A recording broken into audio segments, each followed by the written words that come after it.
Trump's approval amongst the American people is falling like a rock in the ocean.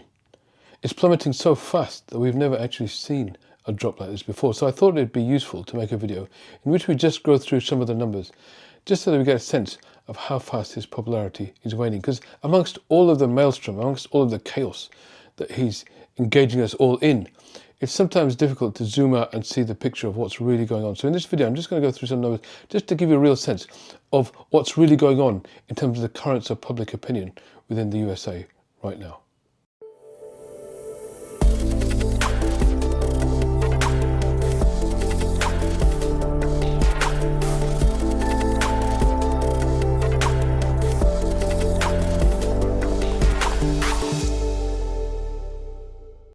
So Trump's net approval rating at the moment has gone down to -17.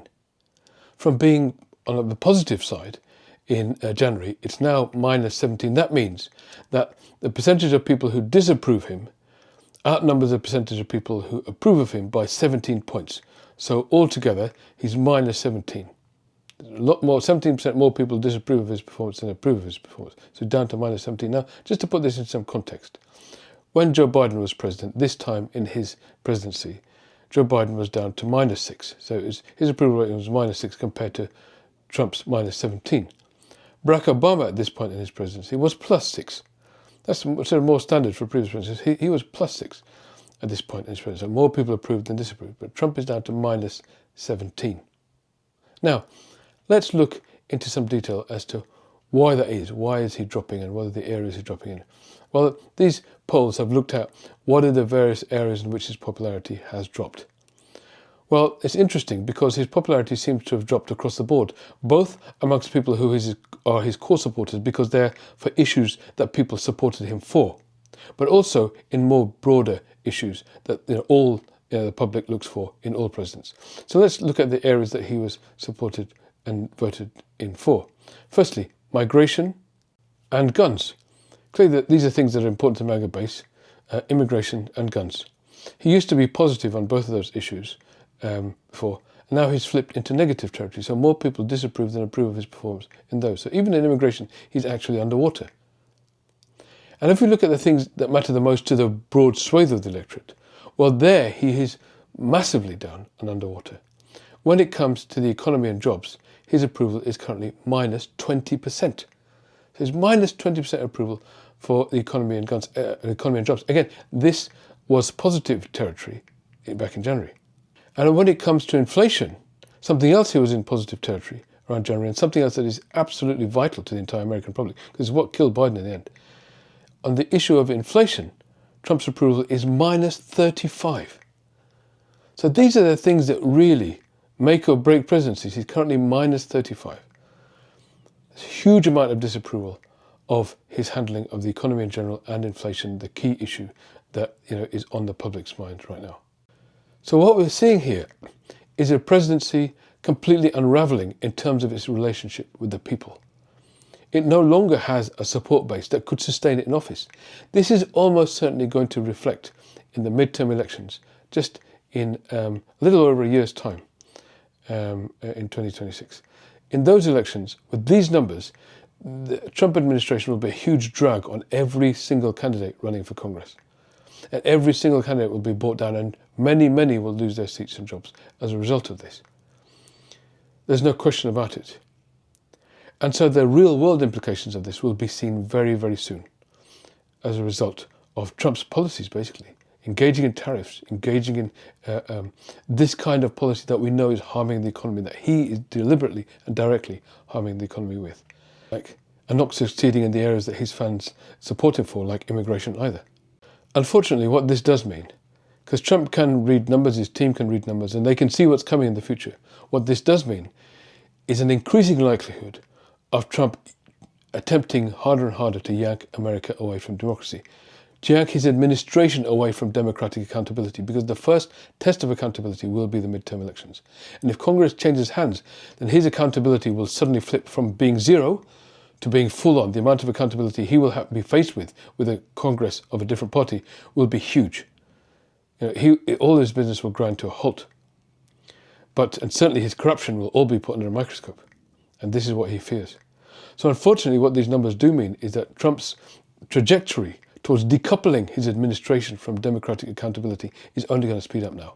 And he's going to try his best to try to alter the way the votes are cast, trying to alter even the way the votes might be counted, in order to make sure that he doesn't have to face that democratic accountability in the next election. Because he can see and his team can see that he's heading, and his party is heading, for a huge defeat.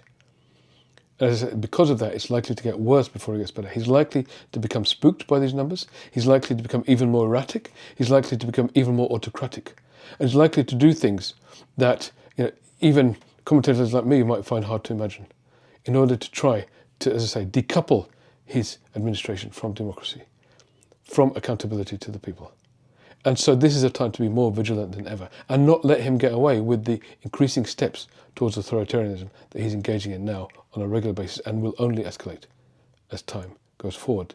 And he realizes just how unpopular he is and how unsustainable his presidency is, given these numbers. I hope you like my video. As a psychiatrist who loves politics and economics and philosophy, I love to make videos like this, and you can really help promote this video to other people and get it on your feed more by liking and commenting and subscribing to the video as well. We have a wonderful community of people here who comment and support each other through this very traumatic period of world history that we're going through right now. I also hope you consider becoming a subscriber to the channel, and also subscribing to my e-newsletter. There's a link in the description, and that way we can stay in touch outside the channel, so you can keep abreast of all of the content that I'm making on an ongoing basis. The latest of which actually is my latest book called We the People. Very, very proud of this book. It's actually a novel, a fiction book written by myself and the famous award-winning author T.J. McGregor. Together we wrote a book about what the future might look like. Bit of a dystopian novel, but what might happen if autocracy goes to its next stage, AI predicting the potential end of humanity. I actually made a video about that, it really happened. And how things might pan out in this dystopian world, and actually how a band of committed, passionate, progressive people managed to change the trajectory, and not in the way that you think. It's not just by running a candidate and opposing the autocrat, but actually by deepening the democracy that we have and engaging in a real participatory form of democracy that sort of shifts the needle and gets us back to basics and helps us sort of rebuild our democracy. And that's within the context of a really compelling, gripping story, a bunch of fascinating characters, and I assure you, you will not be able to sort of stop turning the page until you get to the end of the book. That's what all the reviewers have said so far. Lots of people love it, and I hope you can get it. You can get it on Amazon, any of the global Amazon bookstores out there. Please do order your copy of We the People. Just put We the People Russell Razak and you'll be able to find it inside Amazon as well. Also, I hope you consider becoming a member of the channel. You can subscribe to a couple of different membership levels. All members of the channel also get some free ebooks that I produce once a month. You can buy those ebooks too from russellsbooks.com. That's russellsbooks.com, and every month I produce a new ebook on that channel, which is really about, these are the non-fiction books I produce with my team, which is really about how to learn about the world around us and the psychologies of the people who govern us, but also how to learn about ourselves, deepen our own self-awareness in a way that helps us navigate this difficult world we're in right now. So those are sort of self-help books that are produced every month, and if you're a member of the channel, you get a sort of 100% discount on those books every month. Otherwise, you can go to russellsbooks.com, as I say, and buy them anytime you like.